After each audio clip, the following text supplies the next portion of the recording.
What's going on, guys? It's Jacob from Topside MMA, and today I'm bringing you my betting breakdown for UFC Vegas 108 Taira versus Park. So I just want to go over some of my bets, what I'm liking, some potential bets I'm looking at for some live opportunities, and yeah, let's get right into it. So first up, we got Rafael Estevam versus Felipe Bunez. Now, I took Rafael Estevam in fights to start round 2 as a same game parlay for minus 200 with 1 unit, just because I think Rafael Estevam, with him coming in so much heavier than he should have been, 5 pounds overweight, he should be able to dominate in the wrestling.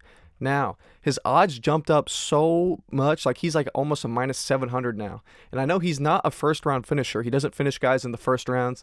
And Felipe Bunez, yes, he's had some durability issues, but he's made it into the later rounds. He's never been finished that early before. So I think if Rafael, since he wants to keep to a wrestling game plan, and he's the type of guy to go for the position over the submission because he knows his cardio is a concern for him. So I don't think he's going to want to really go for some crazy submission, especially against a guy like Bunez who has good BJJ in his own right. I don't think he's going to want to gas out going for a finish early on in that first round. So to take this minus 700 and break it down to a minus 200 just to have it go to the second round, which nearly the majority of all of their fights do go to, I like that line here. I think it's worth a shot. That being said, though, I am potentially looking into a live Felipe Bunez live money line bet, just because if Rafael Estevam starts to have his way and he gets to the wrestling, and let's say he lands a takedown in the first 30 seconds and he gets to dominating and he's just smothering him with like a wet blanket on the ground, the odds are probably going to skyrocket. So I think sometime likely into the second round, I do obviously think this goes into the later rounds. There could be a finish, since Rafael Estevam has all this extra weight. I would not be surprised if he does get the finish, because Bunez is pretty durable guy. I don't think he'll get submitted. If there is a finish, I likely could see Rafael Estevam getting a KO late on in this fight. But I don't think that would happen until probably the third round if he does get that finish. And both of these guys start to wear down, so I think they're going to get more and more tired and less powerful and less dangerous the longer this fight goes on, unless someone slips up. But considering we've seen Rafael Estevam, these wrestlers, they need to conserve their gas tank. So even if they go for the takedowns and they look great in round 1, we don't know how that's going to translate throughout the entire fight. I didn't want to go too heavy on this. I did end up putting a unit on this, just because I think the value's there. Taking a guy and dropping his odds so far down when he never goes for first round finishes, and he hasn't been able to do so in the UFC, and Bunez hasn't been finished in the first round inside the UFC. So I like this line, especially considering the odds are so wide. Next fight, we got Austin Bashi versus John Yanis. I like Austin Bashi by KO or sub. He's such a better fighter. He's more well-rounded. He's taking on a UFC debut, short notice step up. Austin Bashi should be able to run through this guy. I took him for a half unit at minus 160. I could see the KO. I could see the sub. We've seen Yanis struggle when guys get on his back. We saw a couple fights ago, some young 23-year-old kid was able to take him down, dominate him on the ground, get to his back, and land a rear naked choke. I think Austin Bashi should be able to do the same. He's an IBJJF, brown belt world champion or something crazy. I was looking at his stats. So his ground game is absolutely impeccable for his age. He should be able to get the ground, get to his back and land that submission. I just threw the KO opportunity in there too, because I would hate to get burned. Austin Bashi does have a wide variety of knockouts and subs. So if he was able to get to the back of C-Rod in his last fight against him, and he had good moments where C-Rod just has really good submission defense. He's only been submitted once in his entire career. So if he can get to the back just like he did the C-Rod, I think he gets him out of here early. I don't see it going over. I know a lot of people think, or I see a lot of people taking the over 1.5 line on this fight. That doesn't make any sense to me. I don't think there's any value in that, because you're picking a guy who's taking his short notice UFC debut against a tested guy who fought against a good guy like C-Rod, and you think he's super durable when we've seen him get finished before. Doesn't make any sense to me. I don't like that. I think the better move for this is to pick the guy who is dangerous, who has the good grappling, and take him to win against the guy who is shown to have grappling deficiencies against guys even younger than him. So I like Austin Bashi by knockout or sub, and I'm not super heavy on this one, just a half unit, because as you can see in the very bottom, I do have Austin Bashi in another parlay with Kevin Vallejos down here at the bottom, so I just took a straight up money line. This was earlier in the week too. This line is completely shot now. I have it at minus 196 because I got Austin Bashi at minus 475, I believe. That's where I got him in this parlay, but now I checked this morning, he's up to minus 900, which is which is unplayable. There's no money in that. Like, there's no value. But anyway, next up, we got Nick Klein versus Andre Pulyev. Now, these are lines I have not placed. And if I didn't say that earlier too, the lines in green, those are bets I've actually placed as of yet. Like, those are ones I actually put my money on. But the ones in yellow are ones that are potential that I'm looking for live betting opportunities. And then the ones in white, like this, are with Nick Klein. Those are bets that I'm thinking about. I'm just throwing the idea out there, but I actually have not placed anything on those yet. But yeah, it's for Nick Klein. I kind of like the sub-only prop because that's where he's going to have his advantage. If he's going to win this fight, I could see him getting an early submission. He could, if he has success with the wrestling and he's able to land some control time against the cage and really work the clinch, I think he could possibly get a decision win, but we've just seen him slow down before in the past, so it worries me there. And Pulyev's a striker. He has a couple submissions on his record, but they're all against really low-level competition. Then he's not going to be going for some triangle against Nick Klein. He's going to want to keep it on the feet where that's his main advantage in this fight. So I think if anyone's getting the sub, it's going to be Nick Klein. I think minus 225 for that is very fair odds. And let's say if it doesn't go, if something like a knockout or a decision happens, you get a complete refund on that line. So I like that one a lot. I probably will, depending on how these earlier fights go, I probably will play this line, the Nick Klein sub-only prop. I am liking that one a lot.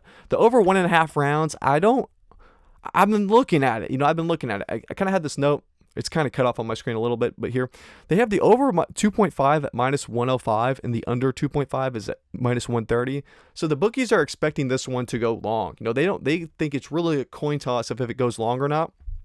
So considering the over 2.5 is a coin toss, I think the over 1.5 rounds at minus 200 is pretty damn good value.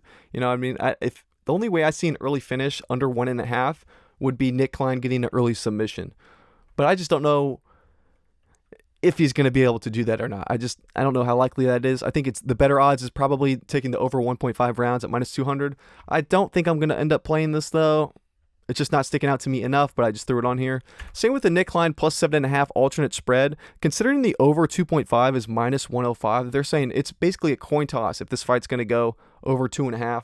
And if these guys make it over 2.5 rounds, I don't see a finish being likely. They probably can hang on till the very end. So the plus 7.5, that means Nick Klein has to win a single point on a single judge's scorecard for that to hit.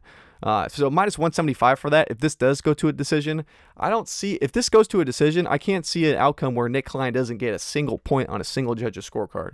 Even if he's not landing takedowns, I think if he's just able to control Pulyev against the cage, he could have some real success there.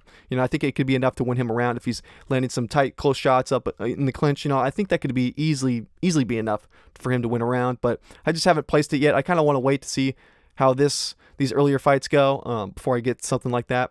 But anyway, next up, we got Rinya Nakamura versus Nathan Fletcher. Now, I'm looking at the Rinya Nakamura in over 1.5 rounds, but I just haven't been able to press trigger on it. If you are liking Rinya Nakamura this week, I'd say your best bet is to probably go with something like this. I think it's the same with Rafael Estevam. We know these guys are both wrestlers that aren't super dangerous. They just want to control guys. Yeah, they've had finishes on the lower level scene, but once they've gotten to the UFC, they haven't been able to finish guys. It's because they're wrestlers. They just want to control. They want to control you like a wet blanket. They just want to lay on top of you and control you. They're not going for some crazy finishes. And in this fight, like Rafael Estevam versus Felipe Bunez has a good enough ground game to where I don't think Estevam's going to be able to submit him within one round. And same with Nathan Fletcher and Rinya Nakamura. I think Nathan Fletcher has a good enough ground game to where he's not going to get submitted early on in this fight, So that's why I think if you're taking either one of these guys, the money line is so juiced. If you take the money line, you have to parlay it, and then you're adding more risk. So if you are taking either one of these guys, they're both going against guys that are decently durable, and these two fighters are wrestlers that tend to go longer anyway. So for any value, you're cutting a minus 450 whatever to a minus 175, and you're cutting a minus 700 to a minus 200. I think that's where the value's at, in my opinion. But yeah, and the potential live bet too, I think Nathan Fletcher has the submission game to be live during this fight at any given point. I think he's durable. He's not going to get finished early on. I don't see that happening. And I think he could land a submission at any point during this fight. Because I think we've seen from his record, he has like 9 out of like however many wins by submission. He goes for submissions and he's good at them. I think if Nakamura gets sloppy, we've seen him have fight IQ problems in the past, so if he makes a mistake, I could see Nathan Fletcher potentially catching him. So I think there's a bit of value. Like I said in this little write-up here, I do want to see something higher. Like, I don't want to, considering he's already, if Nakamura is a minus 400 Fletcher's got to be +3 something. I would wait until it gets maybe not even quite 1,000, but if it jumps up to something later in the second round, maybe like if Rinya Nakamura is just dominating on the ground, it probably will go to a +800 or 900 or something insane. At that point, I might throw like a 0.05, just a little sprinkle on it, just because I think the value could be there. We've seen Nakamura make mistakes before. Nathan Fletcher has good submissions. Something could happen. Kind of like the Davey Grant fight last week. And then we got for the Danny Silva fight, Danny Silva versus Kevin Vallejos. I got Kevin Vallejos decision only prop. So I just thought the value was there. I think Kevin Vallejos wins this fight anywhere it goes. I want to put the damn KO prop in the slate so bad, but I just haven't seen Danny Silva get really cracked bad. I want to, depending on how the rest of the night goes. I should have added that on here. I would add like a little Kevin Vallejos by KO or sub. Him inside the distance, I think he should be able to do that because he has so much power. We've seen he's taken guys undefeated records. He's taken like Cam Teague. We saw him. He has never been finished before. Kevin Vallejos knocked him out in under 2.5 minutes. So, he has so much power, and we know that Danny Silva is a little bit defensively vulnerable. He gets hit in all of his fights in the UFC so far. Guys have landed on him just as much as he's landed on his opponent. And against a guy like Kevin Vallejos, that is not going to be good. So I think he gets the knockout. But at -275, I'm so confident in Kevin Vallejos that I thought it was worth it for a little half unit. So I might do like sort of a hedge with the KO/sub play, because if this is a decision only bet, so if it doesn't go to a decision, if there's a knockout or a submission, you get a complete refund. So it could help cover that, kind of like a hedge, not really, but kind of. But I'm considering that play as well. But as of right now, I did play the Kevin Vallejos decision only prop. But next up, we got Elvis Brenner versus Esteban Ribovic. I spelled that wrong, but Esteban Ribovic. I got the Esteban Ribovic in Fight Starts Round 2. It's the same thing. I usually don't like doing these because I've been screwed before. What was the last one? I got screwed against, it was Neil Magny versus Michael Morales. I had Michael Morales and round 2 to start. And I remember I was so mad because he gets Neil Magny down, and there's like 30 seconds left in the first round.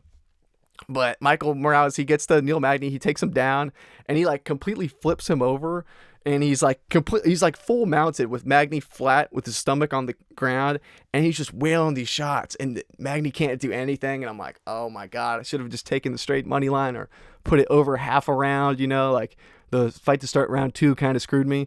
And there have been times like that before, so I will say there is a bit more risk with these. You just got to be prepared with that. But the reason I'm doing these, I like these lines, the over like fight to start round 2 or over 1.5 and so to win, like parlays. And there's just a lot of lines and a lot of fights this week where that makes sense.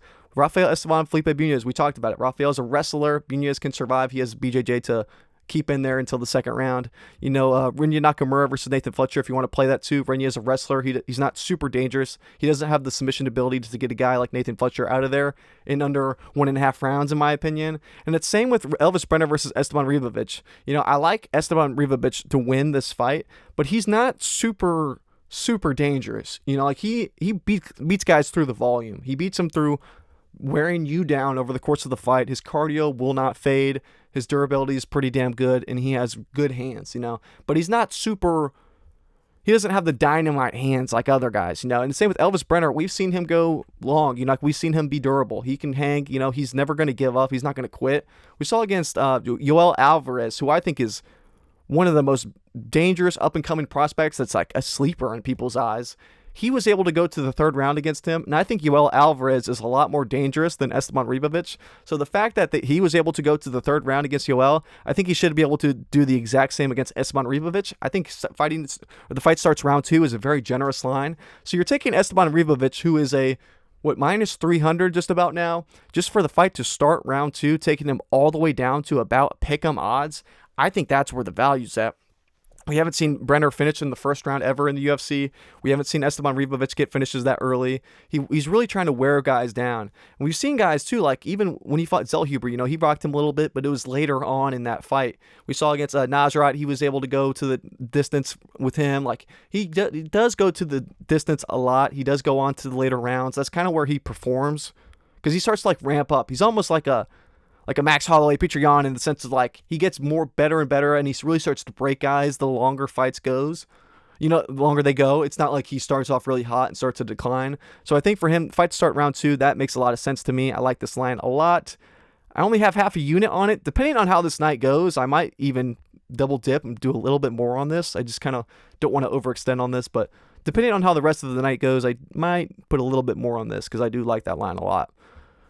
But yeah, next up we got Mateusz Rebecki versus Chris Duncan. This is a potential line I'm looking at. Same thing, depending on how this night goes. If we're up and we got a little bit of wiggle room to play with, I probably will sprinkle on the Mateusz Rebecki money line. I just think for -200, I think that's probably good value. I think he's better than Chris Duncan everywhere. Chris Duncan does have the fluke guillotine that he could pull out of his ass, and that's a potential, but I just don't think his chin's going to hold up. I think Mateusz Rebecki has a lot more power. He has the wrestling to where it's not a threat from Chris Duncan. It's not going to have any surprise factor in this fight. I think it's either Mateusz Rebecki is going to dominate on the feet, have the harder shots, and punch his way to a knockout win or maybe a decision win. I just don't think Chris Duncan has the chin to hang up with that. If he got knocked out by Slavikas, I think he would get knocked out by Rebecki, so I like him here. I just haven't quite gotten to that yet. But yeah, that does it for all the singles for this card. These are just all the individual fight lines. But the parlays, section down here, I got 2 parlays. Play of the week, we got Austin Bashi and Kevin Vallejos. Like I said, the line's a little bit wider now than it was. I got Austin Bashi when this line dropped pretty early on. It was, like -475, I think. I think it was right around there, and I think Kevin Vallejos is about -400, somewhere in there. So just under -200. I like the odds a lot. I think it's very, very good value. I love this line. Play of the week, Austin Bashi, Kevin Vallejos, 1 unit. And then I also have another parlay with Kevin Vallejos and Tatsuro Taira for -175. I just think the value's there. I like it a lot. I think it's worth it. I didn't have it on here. I didn't add anything down here for the Tatsuro Taira fight, but I am getting more and more confident in Tatsuro Taira. I just don't know if HyunSung Park is going to be able to hang. I am looking into the Tatsuro Taira late finishes prop, like either maybe a round 3, 4, 5 finish for Tatsuro Taira. I am looking into that. Haven't played it yet. At -300, his line is actually tightening up too, which I think is great value. I think he's better than HyunSung Park everywhere. He's going to be more durable. He's going to be able to last longer as this fight goes on. I think Tatsuro Taira is a very confident pick. I might throw him in another parlay or two, or I might go for a finish prop. I think he could probably get a sub later on in the fight. He could get a knockout too, but I'd say the sub is probably more likely for him. But I like Tatsuro Taira a lot. I don't think HyunSung Park is worth the bet this week. I don't think there's a whole lot of value in that, just because we haven't seen enough from him to really warrant that type of a sprinkle. Whereas I get why some people are saying like a Felipe Bunez. I can see people throwing a sprinkle on him. Or even Danny Silva, he's looked decent so far. I get why people are doing that. I get that. But for HyunSung Park, I just don't really see the history or like the tape study to like really suggest that seems like a good play to me. So, but I just wanted to include that because I didn't have it on this breakdown sheet. But I am looking at Tatsuro Taira for a potential player to sprinkle in for the late finish props, or even a live money line. If it drops down from -300 to maybe a pick'em, if HyunSung Park has a good round 1 and he's dominant in the striking, I think he's going to slow down. I think he's going to wear down. So Tatsuro Taira could be a decent live betting play this week as well. But I just wanted to include that. But anyway, guys, that does it for this week's Best Bets video for UFC Vegas 108 Taira versus Park. I hope you guys enjoyed. I hope you guys make some money this week. So it's your boy Jacob from Topside MMA. I'm going to have more videos coming up later this week. Or I'll have my recap video tomorrow, and then I'll have the next card breakdown sometime later next week, and a bunch more videos coming up. So make sure y'all stay tuned, stay subscribed, like, comment, all that. It means a lot for the algorithm and me. Let me know what you guys like and what you don't. But thank you guys so much once again for watching. It's your boy Jacob from Topside MMA. And until next time, I'll see y'all. Peace.